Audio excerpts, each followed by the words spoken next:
Niko hapa kuwakilisha wachezaji wenzangu kuelekea mchezo wetu wa kesho. Awali ya yote napenda kumshukuru Mwenyezi Mungu kwa sababu tumesafiri salama mpaka kufika hapa.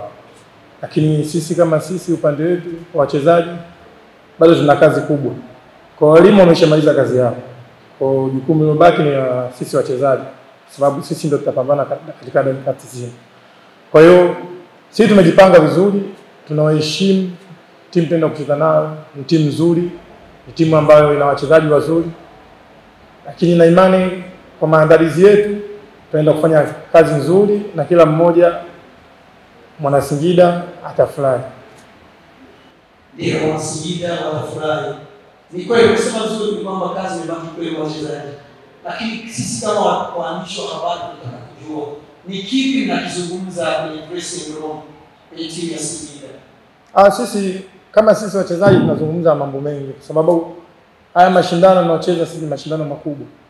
Kwa sisi tunajipa morali sisi wenyewe kwanza kabla ya kutupa morali walimu wetu kwamba tupambane vipi.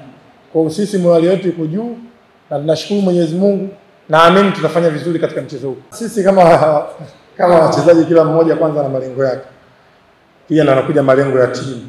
Kwa kama wachezaji malengo yetu la kwanza kuchezea timu ya Singida tumefanikisha. Kwa tuna jukumu kubwa la kufikisha malengo ya timu ambayo ndio imebaki. Mimi na imani kila mtu anajua umuhimu wa mechi na mechi zinazokuja. Naamini tutafanya vizuri. Kwa mashabiki kwanza nipende kuwasifu. Wameendelea kutuunga mkono bila kujali matokeo ambayo tunayapata. Lakini wamekuwa pamoja na sisi kwa muda wote. Na niwaombe tu sisi tunaendelea kupambana kwa ajili yao.